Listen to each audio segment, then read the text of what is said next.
السلام علیکم۔ آج کی اس ویڈیو میں ہم بات کریں گے ایک ایسے عظیم نبی کی جنہیں قرآن کریم میں اولو العزم رسول میں شامل کیا گیا ہے، جنہوں نے 950 سال تک اپنی قوم کو اللہ کی طرف بلایا۔ جی ہاں، آج ہم بات کریں گے حضرت نوح علیہ السلام کے بارے میں۔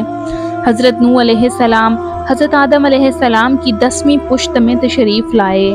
آپ کو ابو بشر الثانی یعنی دوسرا باپ انسان کہا جاتا ہے، کیونکہ طوفان نوح کے بعد پوری انسانیت انہی کی اولاد سے چلی۔ اللہ تعالیٰ نے آپ کو اپنی قوم کی ہدایت کے لیے نبی بنا کر بھیجا۔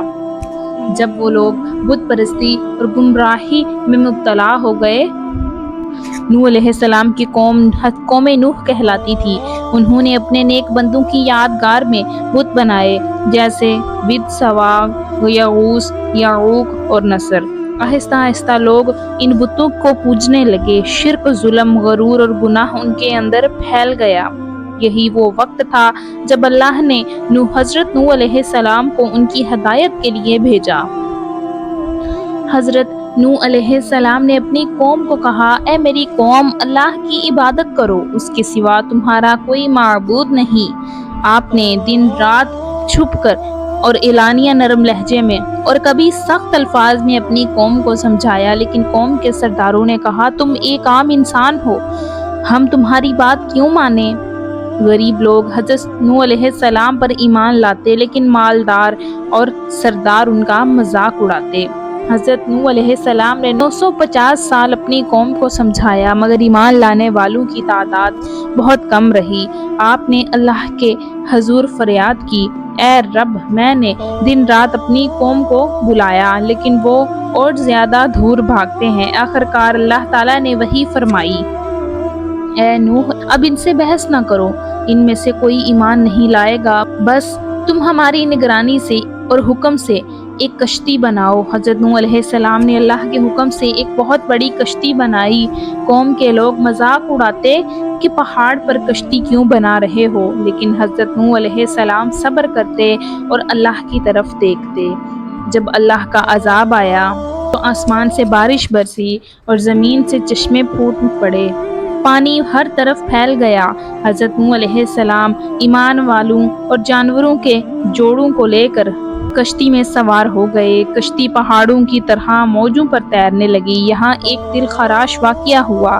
حضرت نوح علیہ السلام کے بیٹے نے سوار ہونے سے انکار کیا اور پہاڑ کی طرف بھاگا، لیکن وہ بھی ڈوبنے والوں میں شامل ہو گیا۔ اللہ تعالیٰ نے فرمایا، یہ تمہارا اہل نہیں، یہ عمل میں نیک نہیں ہے۔ آخرکار پانی کم ہوا اور کشتی جودی پہاڑ پر ٹھہر گئی۔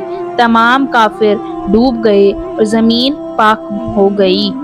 نوح علیہ السلام اور ان کے ساتھی زمین پر اترے اور ایک نئی زندگی کا آغاز کیا۔ اسی لیے آپ کو دوسرا آدم بھی کہا جاتا ہے۔ ان کے بڑے بڑے محلات، محل، باغات اور زندگیاں سب پانی میں ڈوب گئیں۔ حضرت نوح علیہ السلام اور ایمان والے بچا لیے گئے، باقی سب ہمیشہ کے لیے ختم کر دیے گئے۔ قوم نوح کی کہانی ہمیں یہ سکھاتی ہے کہ مال، دولت اور طاقت انسان کو غرور میں ڈال سکتی ہے، لیکن اللہ کے سامنے کچھ حیثیت نہیں رکھتی۔ شرک انسان کو ہلاکت کی طرف لے جاتا ہے۔ نبی کی بات رد کرنے والا کبھی کامیاب نہیں ہو سکتا۔ اللہ کے عذاب سے کوئی پناہ گاہ نہیں۔ حضرت نوح علیہ السلام کی داستان ہمیں یہ سکھاتی ہے کہ ایمان اور توحید پر ڈٹے رہنا ہی نجات ہے۔ دنیا کی طاقت اور غرور اللہ کے عذاب کو نہیں روک سکتا۔ صبر اور استقامت نبیوں کی سب سے بڑی سنت ہے۔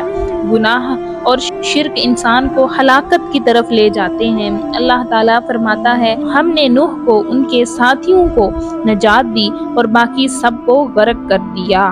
تو پیارے ناظرین، یہ تھی حضرت نوح علیہ السلام کا واقعہ۔ آپ کو یہ واقعہ کیسا لگا؟ کمنٹ میں اپنی رائے کا اظہار ضرور کیجیے گا۔ پلیز میرے چینل کو سبسکرائب کر دیجیے گا۔ ہمیں دیجیے اجازت۔ اللہ حافظ۔